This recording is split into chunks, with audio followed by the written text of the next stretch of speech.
Y es una bendición poder alabarle, poder glorificarle, poder exaltar su precioso nombre.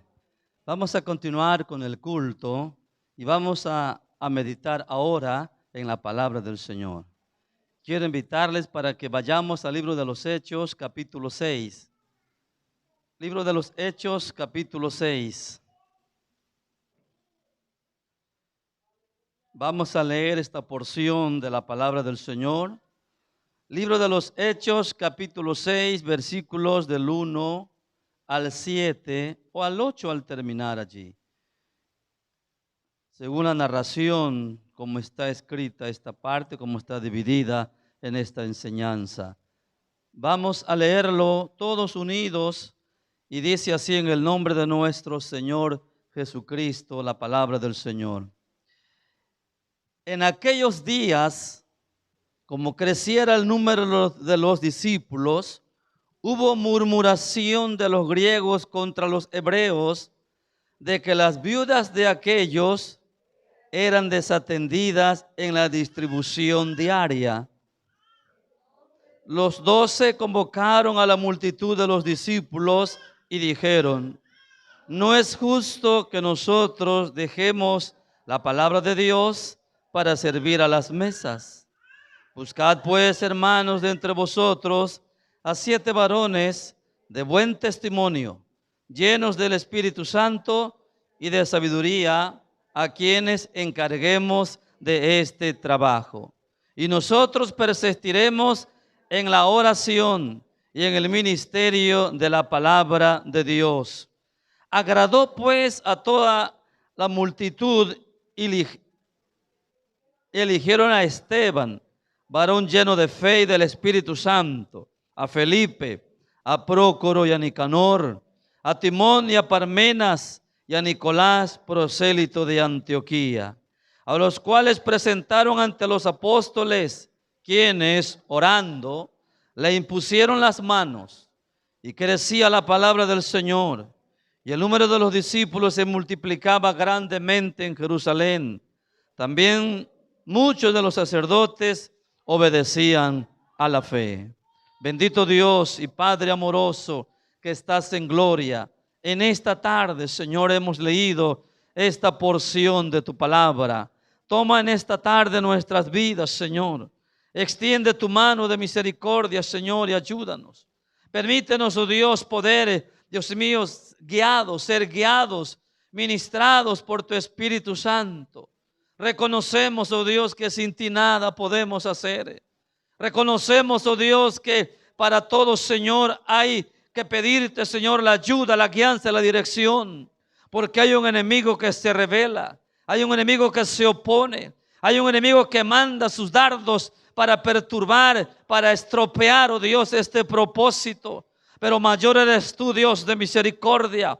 En ese nombre glorioso que es sobre todo nombre, reprendemos todo espíritu de perturbación, todo espíritu de enfermedad, todo espíritu de dolencia, todo espíritu de malestar que quiera acomodarse para dañar, para perturbar este momento. Tú lo reprendas, oh Dios amado, en el nombre de Jesús. Padre, y pongas esa paz, esa tranquilidad, y seas tú quien nos dirijas, oh Dios, en esta tarde, en el nombre de Jesús. Amén, amén.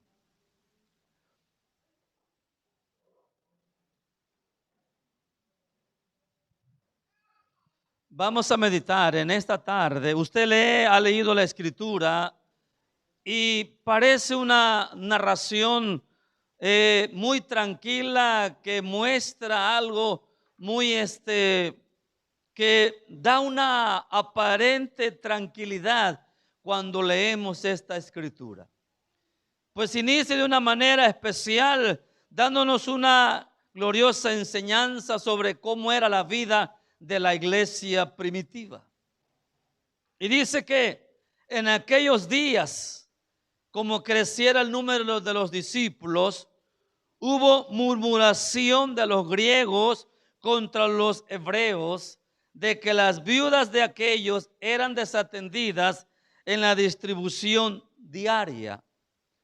Entonces los 12 convocaron a la multitud de los discípulos y dijeron: no es justo que nosotros dejemos la palabra de Dios para servir a las mesas.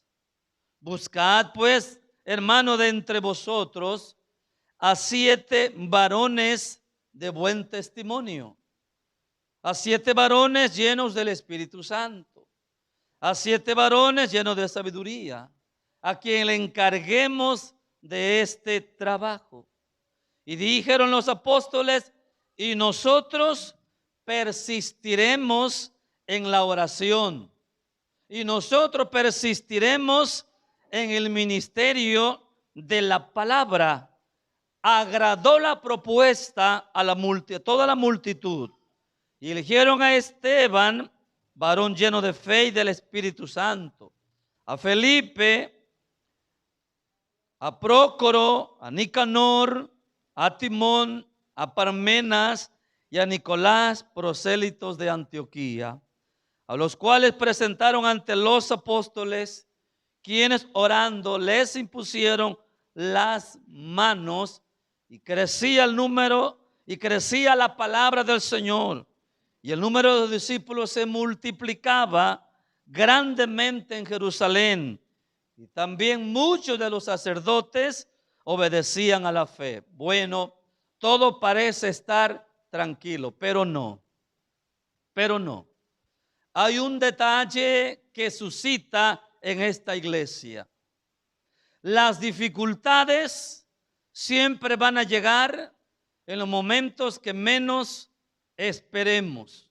Los problemas van a suscitarse en cualquier circunstancia de nuestra vida, sea en nuestra vida personal, sea en la vida congregacional como iglesia, sea en cada hogar, sea en el área laboral, sea en el área educativa, donde quiera que haya algún grupo de personas, en algún momento puede darse un problema.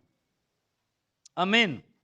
Entonces, parece que esta lectura empieza diciéndonos en aquellos días, según los historiadores, se cree que a estas alturas la iglesia tenía aproximadamente 6 años después del Pentecostés. Había crecido la iglesia en 6 años con una gran velocidad, con un alcance tremendo, con un alcance glorioso. Una iglesia que después del Pentecostés, aquellos 120 varones fueron investidos del poder del Espíritu Santo, y eso era lo que hacía que la iglesia creciera, que la iglesia se extendiera, que la iglesia siguiera adelante con aquel poder del Espíritu Santo. Se podía ver, hermanos, de una forma impresionante cómo el respaldo de Dios en aquella floreciente iglesia. Pero en ese momento floreciente de la iglesia, Satanás ocupa un error, una situación que pareciera no darle tanta importancia, pero para Satanás un error en la vida de un creyente es un arma que él va a usar para destruir a ese hogar. Un error en la vida de un creyente es un arma que Satanás va a usar para destruir esa vida del creyente. Un error en la vida de un hogar cristiano será un arma, una oportunidad fuerte, grande, esperada por el enemigo para lanzar sus instintos destructivos. Un error en la vida laboral, en la vida educativa, cualquier circunstancia, Satanás la va a usar para lastimar, para herir y, si es posible, para destruir o arruinar cualquier vida. Por eso debemos ver también lo que dice la palabra del Señor. En esos hermosos momentos se presenta esta dificultad, porque en medio de los mejores tiempos para un creyente puede presentarse una dificultad o un problema, donde quiera o cualquiera que sea la situación. Y aquí el problema que nace en aquella iglesia parece no ser muy fuerte, muy grande. Y la Biblia describe que era un problema que causó, ¿qué cosa? Murmuración. Y eso es el problema. Que en esa iglesia floreciente hubo una ocasión para que el pecado o la desgracia o el asesino del pecado de la murmuración haya entrado a esa iglesia. ¿Y qué tan dañina, peligrosa es la murmuración dentro de un grupo? ¿Y para qué sirve? ¿Para qué sirve la murmuración en un hogar, en una familia? ¿Para qué sirve? Cuando hay murmuración en el hogar es que algo está funcionando mal. ¿Y qué pasa? En vez de enfrentar la situación, buscarle una solución, empieza a ¿qué cosa? A minar. Y empieza a haber desconfianza. Empieza a haber inseguridad. Ya no hay paz, ya no hay tranquilidad. Porque un asesino llamado murmuración ha entrado a ese hogar, ha entrado a esa vida. Cuando en la vida de un creyente, el creyente le permite al diablo sembrar esa cizaña de murmuración, ese cristiano tiene problemas de estabilidad espiritual. Ese creyente tiene problemas de paz espiritual. Ya no está tranquilo, ya no llega muy bien a la iglesia, ya no muy bien se quiere congregar, empieza a sacar conclusiones, empieza a reflexionar, empieza a mirar por encima del hombro a los demás hermanos, porque es dentro de la iglesia cuando sucedió este problema. Dice que la murmuración sale por la situación de que los griegos se dieron cuenta que hubo murmuración de los griegos contra los hebreos, que las viudas de los griegos no estaba siendo bien administrada con la distribución que se hacía diario para las viudas. Pero en vez de ver el problema, empezaron a murmurar entre ellos. Y la murmuración es un pecado ante los ojos de Dios, que si no se corrige, que si no se quita, puede causar hasta una división dentro de la iglesia. Vea usted la magnitud, el alcance que tiene este pecado. Que el Señor lo reprenda y que no permitamos darle entrada. Cualquier asunto que usted oiga, vaya con la persona indicada, que le alegue, que le declare, que le aclare el asunto, cómo sucedieron las cosas, para que no haya problema de división dentro de la iglesia. El hermano ya no se goza porque escuchó que el hermano o la hermana dijo ciertas cosas sin saber qué cosa dijo, pero ya llegó el veneno a su corazón. Y ese veneno le va a robar la paz, le va a robar el gozo, la alegría, le va a robar la estabilidad, le va a robar el deseo, le va a robar el hambre, la libertad de alabar y glorificar el nombre del Señor. ¿Por qué? Porque un espíritu inmundo de murmuración ha entrado a su vida. Tengamos cuidado. Una iglesia que pudiéramos decir no habían problema, una iglesia recién nacida, 6 años aproximadamente, el Espíritu de Dios se movía maravillosamente, una iglesia activa moviéndose por el poder del Señor, pero estaba también el diablo preparado para lanzar ese dardo contra la iglesia.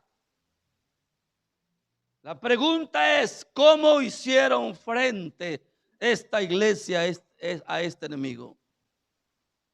¿Cómo le hicieron frente la iglesia a ese problema? Primero vamos a ver. Entonces, cuando los 12 se dieron cuenta de lo que estaba pasando, inmediatamente convocaron a la multitud de los discípulos. Y un discípulo es un seguidor de Cristo, es un cristiano ya bautizado, convertido al Señor. No es un seguidor espontáneo, no es un seguidor esporádico, no es un seguidor que de vez en cuando, no es una visita, no es un invitado. Un discípulo es un cristiano ya con derechos y privilegios dentro de la iglesia, porque ya es un seguidor de Cristo. Entonces dice la palabra del Señor que los discípulos reunieron inmediatamente a la multitud de los discípulos y dijeron: a ver, hermanos, no es justo que nosotros dejemos la palabra de Dios para servir a las mesas. No está bien. Buscad pues, hermanos, de entre vosotros. Ustedes tienen la responsabilidad. Por eso, hermanos, es aquí cuando debemos ser nosotros cristianos verdaderos, genuinos, auténticos, seguidores de Cristo. Porque si usted ve la escritura, cuando los discípulos dijeron: pues buscad pues, hermanos, de entre vosotros a 7 varones de buen testimonio, segundo, lleno del Espíritu Santo, tercero, y de sabiduría. Mi pregunta es: ¿por qué los apóstoles no lo hicieron ellos? Pero ellos ordenaron a la iglesia que ella fuera quien escogiera de entre ellas a 7 varones. ¿Por qué?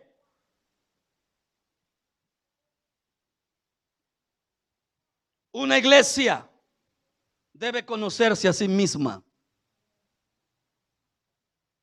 Una iglesia debe conocerse a sí misma.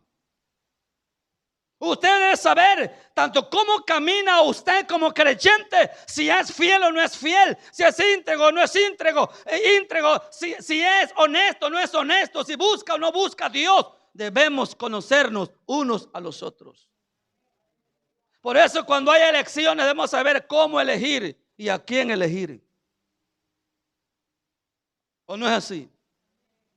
Todos venimos a la misma casa de Dios. Todos nos reunimos a la misma hora. Todos fuimos bautizados con el mismo bautizo. Todos oímos la misma palabra. No debe haber diferencias. La misma iglesia escogió dentro de ella a 7 varones. Y mire que la iglesia no se equivocó.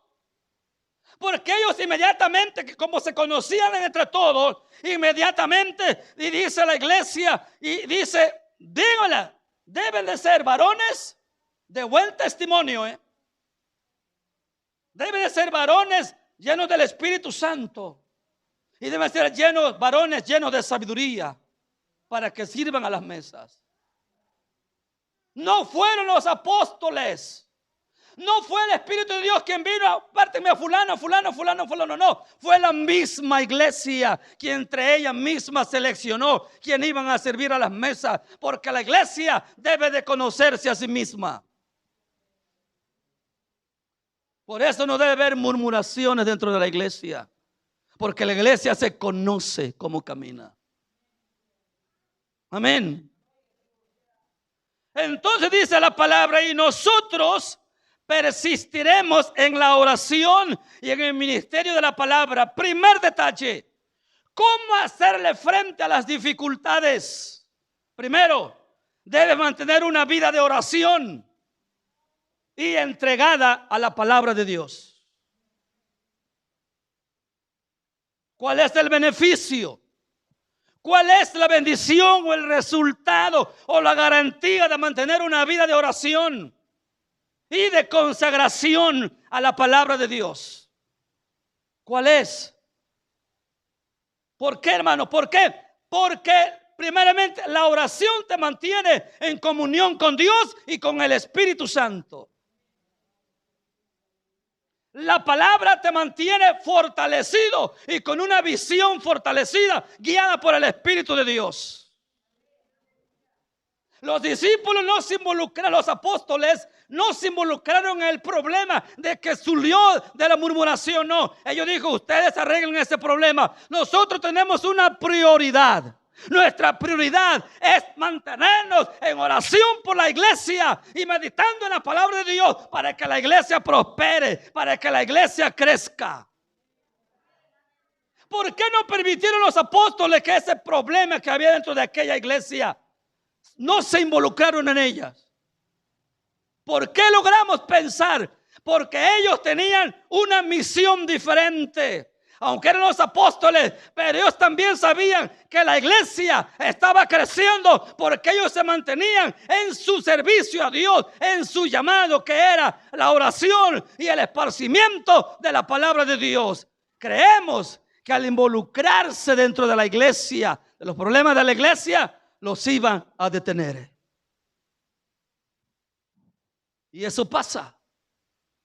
¿Quieres que un ministerio se estanque? ¿Quieres que una iglesia se estanque? Involúcrala en los problemas. No va a tener tiempo ni para orar. No va a tener tiempo ni para ayunar, porque no acaban los problemas. Y los mismos problemas no va a dar libertad, ni siquiera para orar, y mucho menos para meditar en la palabra de Dios. Ellos no quisieron involucrarse. Las dificultades son oportunidades para buscar más a Dios en oración y en meditación de la palabra del Señor. La murmuración. ¿Qué es la murmuración? ¿Y qué efecto produce a la iglesia? En el sentido figurado, la murmuración, fíjese lo que es, por eso es dañina. Y Santiago la califica como pecado de muerte. La murmuración dice que es hablar entre dientes, manifestando desaprobación, queja o enfado. Es conversar en perjuicio de un ausente, censurando sus acciones. Había un orden dentro de la iglesia primitiva.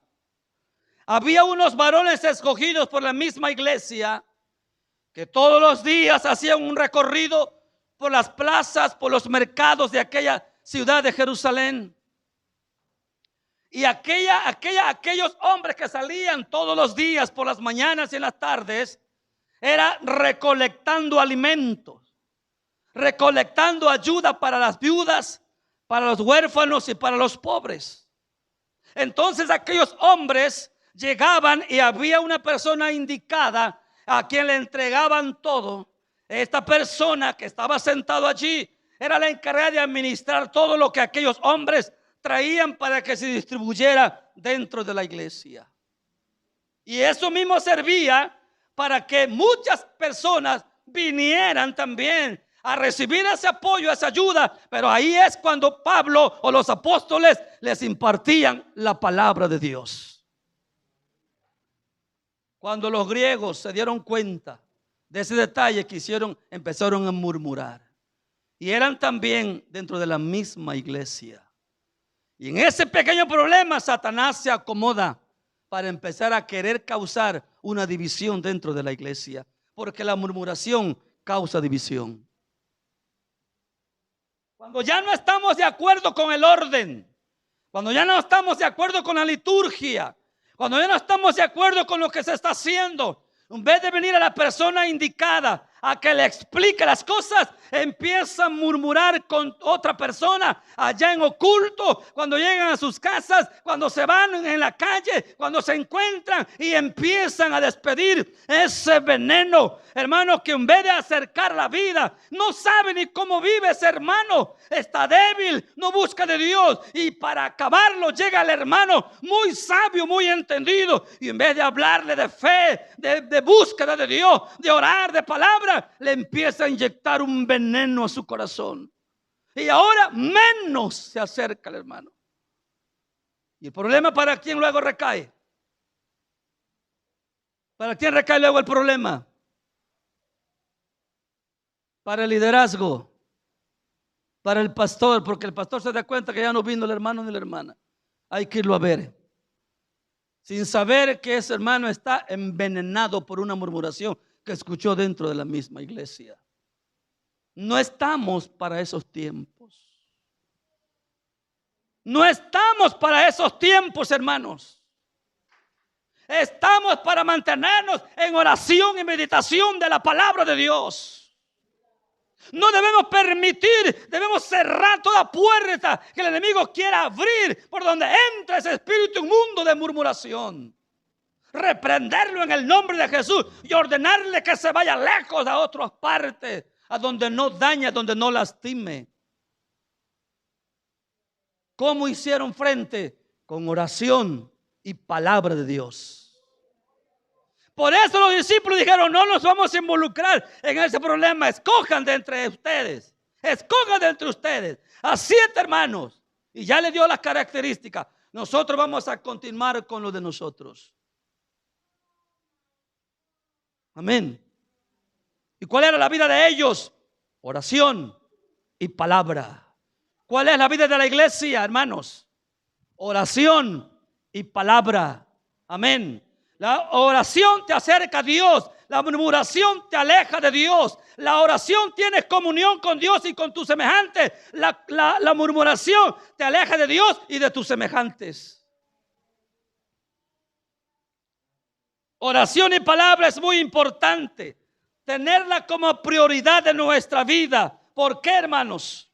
Con frecuencia pensamos que mucha actividad indica vida espiritual. Pero aquí vemos que los apóstoles tienen más que una celebración, prioridad, vida de oración y palabra del Señor. Todos los días es importante que el cristiano se alimente de estos ingredientes importantes que sirven para sostenernos en la vida, en el mundo, en el camino que Dios nos ha trazado. Dice la palabra del Señor, llegamos. Santiago capítulo 4 versículo 11. ¿Qué dice la palabra del Señor de Santiago?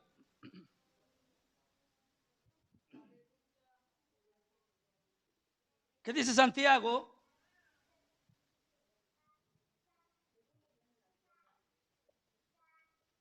Santiago 4 versículo 1 dice la palabra del Señor.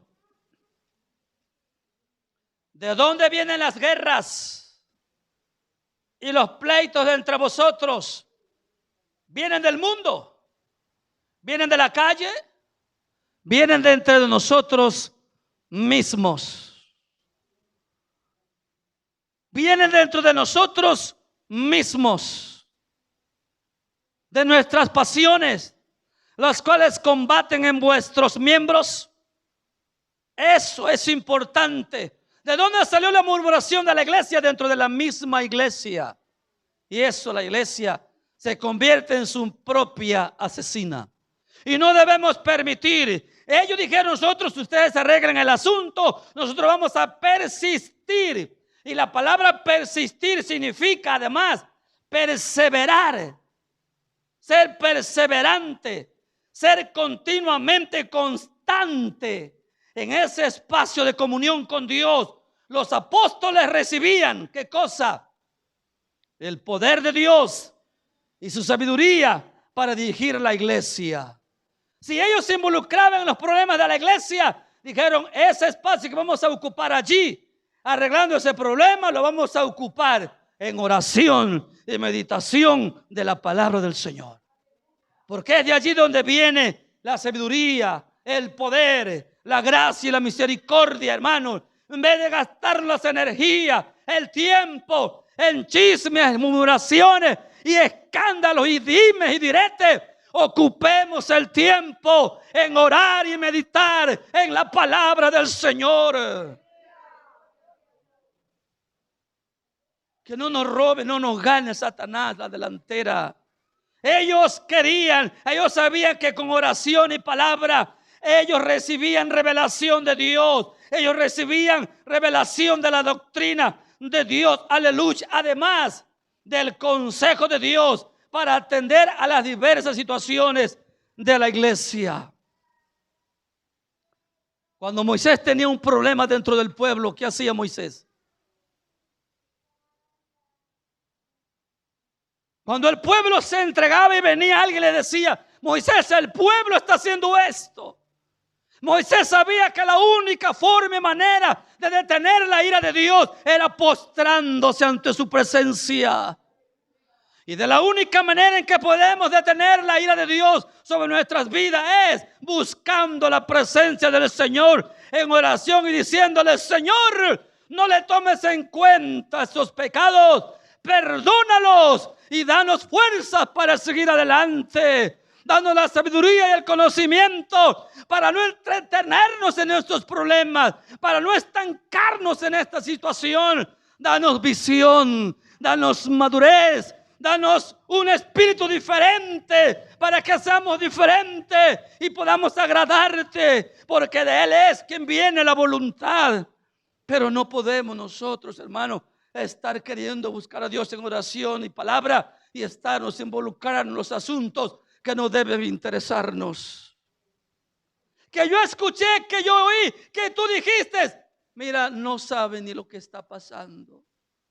Oremos a Dios que Él revele, porque Dios revela o no revela. Dios revela lo secreto, Dios revela lo oculto, lo escondido.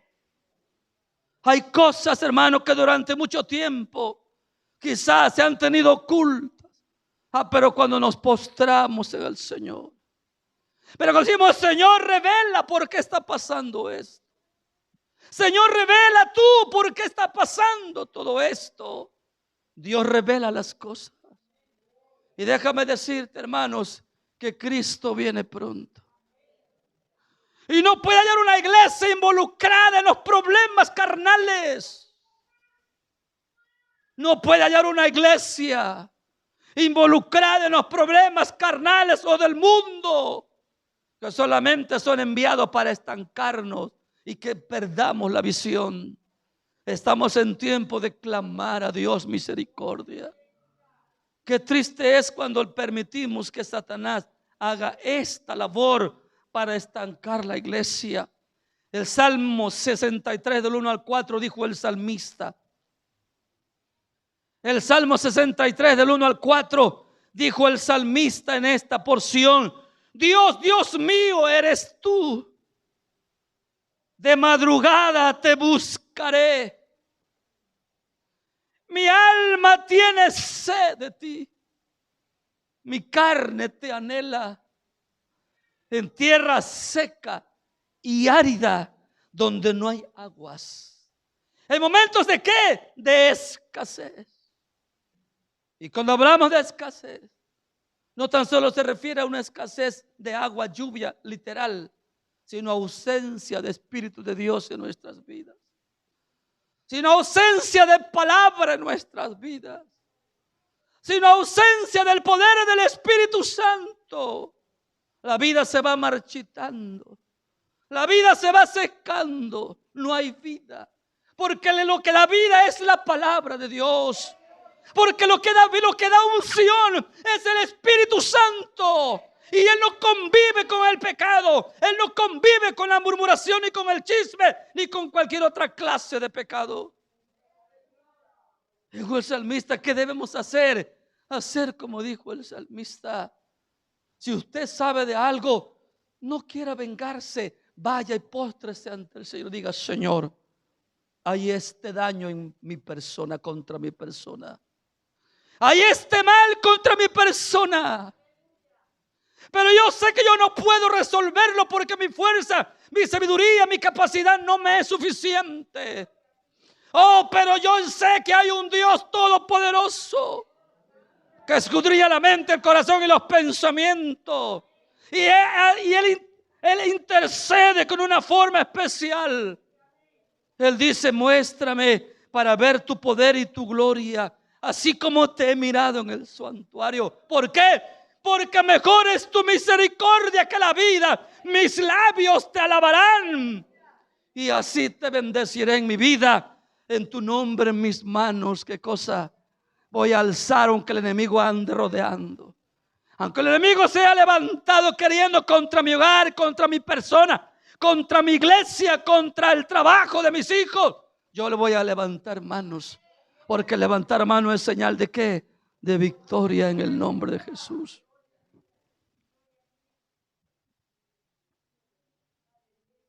estos varones escogidos para hacer la voluntad de Dios, decimos, lo mismo fue para Moisés, para David y para el mismo Jesús. La oración y la palabra fueron su estilo de vida, fueron su alimento diario, fueron su alimento de día y de noche. Oración y palabra. En el Evangelio de San Marcos nos narra la historia, una ocasión en que San Marcos capítulo 1 y versículo 35 dice que una ocasión los discípulos llegaron buscando al Señor y no lo hallaron. Y llegó la multitud preguntando por Jesús. Jesús aparece y le dice a sus discípulos: el Señor se desapareció y se fue a una parte apartada y allí oraba. ¿Qué hacía el Señor en su oración? Si Él era Dios, Él era Dios, pero necesitó comunión con el Padre. Y la comunión con Dios viene a través de la oración. ¿Y a través de qué? Cuando tú oras, tú hablas con Dios. Pero cuando tú lees la palabra, Dios habla contigo. Aleluya. Cuando nosotros oramos, hablamos con Dios. Pero cuando leemos la palabra, Dios habla con nosotros. Y Dios no habla como nosotros, nos habla con cariño. Amado mío, hijito mío. Tantas cosas para convencernos, para que hagamos un momento agradable en la presencia de nuestro Padre. ¿Cuánto no queremos estar con nuestros padres, verdad? De vez en cuando, oh, yo quiero ver a mis padres. Sí, cuando usted llega a ver a sus padres, ¿cómo se siente? Contento, feliz. Pues tenemos un Padre celestial que todos los días, hermano, es necesario que estemos delante de su presencia. Él no se aburre.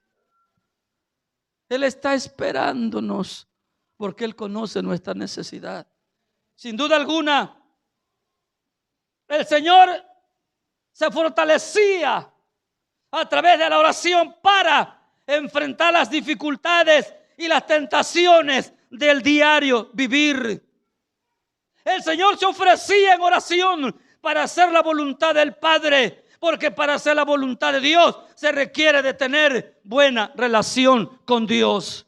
Así es que, hermano, estos varones, aunque fuera un trabajo muy sencillo, la iglesia tenía que saber distinguirlos entre unos y otros.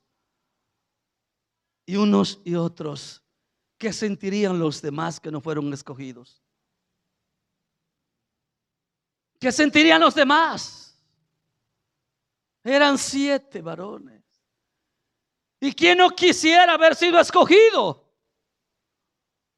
Pero la misma iglesia, guiada por el Espíritu de Dios, los llevó. Ahí estaban 7 varones dentro de aquel grupo. Entiendo que aquellos varones eran una columna en aquella iglesia. Eran una base sólida en aquella iglesia. Eran varones de oración, varones de palabra. Si usted ve la historia de Esteban, dice que Esteban era un varón de qué, lleno de qué, del Espíritu de Dios y de sabiduría, que cuando hablaba la palabra, aquellos hombres rechinaban los dientes, porque no podían resistir a la sabiduría con que Esteban les hablaba. Pero no era Esteban, era el Espíritu de Dios que estaba en Esteban. No era Pedro quien hacía los milagros, era el Espíritu de Dios que estaba sobre Pedro. No era la iglesia quien hacía los milagros, era el Espíritu de Dios que estaba sobre la iglesia. Pero ¿sabe cuál era? En respuesta de qué tenía esa vida la iglesia. En respuesta de una vida de oración y meditación de la palabra del Señor. Qué importante es. Una vida de oración y palabra de Dios produce resultados evidentes y maravillosos. Repito, una vida de oración y palabra produce resultados evidentes y maravillosos. 6:7 de Hechos capítulo 6. 6:7 dice la palabra del Señor. ¿Lo tenemos?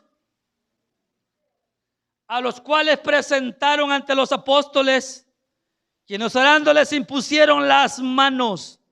Y el 7 que dice: y crecía la palabra del Señor, y el número de los discípulos, no de seguidores ordinarios, de los discípulos que se multiplicaba grandemente en Jerusalén.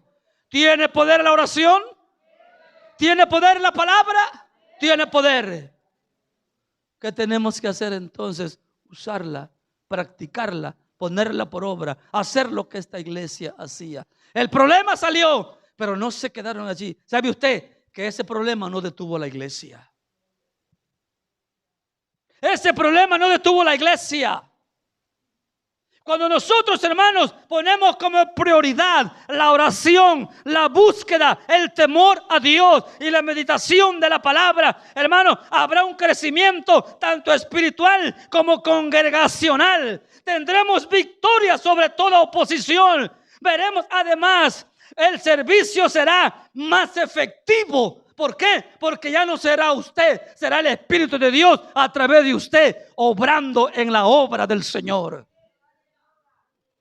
Pero a veces nos anonadamos y una palabra usada muy corrientemente, nos agüitamos ante el problema, nos desesperamos ante la situación en vez de enfrentarlo como Dios nos ordenó enfrentarlo. Hacerle caso a los problemas de esa manera es estancarnos en una vida, hermano, queriendo resolver problemas que solamente Dios puede resolver. Así es que, hermanos, los problemas deben impulsarnos a intensificar nuestra comunión con Dios, pues pueden ser un llamado de Dios más a la intimidad con Él, o pueden también ser un llamado de Dios para reflexionar acerca de cómo estoy yo delante de la presencia del Señor. Si sucedió un problema y usted no sabe quién es, entonces hagamos como hicieron los apóstoles cuando Jesús les dijo: uno de vosotros me va a entregar. ¿Qué hicieron? ¿Qué hicieron? Cuando Jonás iba en la barca huyendo de la presencia del Señor, ¿qué le dijeron? Clama a tu Dios a ver por quién ha venido esto. Ellos no dijeron: ¿eres tú, Jonás? No. Jesús no señaló a nadie. ¿Pero qué? ¿Seré yo, Señor? ¿Seré yo que he involucrado en este problema y yo no lo sé? ¿Seré yo el causante? Señor, ayúdame. Dame entendimiento, no sé en qué momento, qué pasó. ¿Por qué esto? ¿Por qué el otro? Y yo no me di cuenta. Señor, ayúdame. Ellos dijeron, hubo murmuración entre ellos. No dijeron quién contra quién, que por aquí, que por acá. Porque a veces nos gusta el show, pero no para arreglarlo, sino para hacer más grande el problema. Y los problemas no son para hacerlos más grandes, es para resolverse. Y termino, hermanos, con esta expresión. El problema surgido en el interior de la iglesia no detuvo el crecimiento de la iglesia. Problemas que te vengan a tu vida, procura que no te detengan. Levántate en victoria y sométete a qué. ¿Y qué más? Y palabras son tu arma, son tus armas, pero que no te detengan. Porque ese es el propósito del enemigo: tenernos estancados, tenernos lastimando, hiriéndonos a nosotros mismos, soltando pensamientos y palabras, hermanos, ofensivas contra quien ni sabemos. Y no sabemos que nos estamos lastimando el cuerpo de Cristo, que es la iglesia. A un prójimo preguntó aquel hombre: ¿y quién es mi prójimo?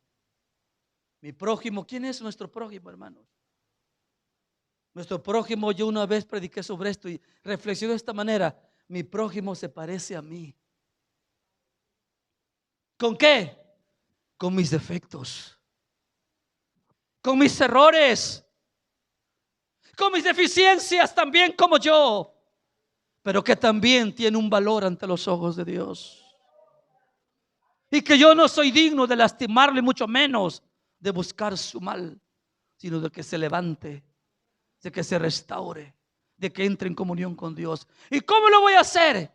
¿Irlo a acusar? ¿Irlo a pararme frente a él y señalarlo? No.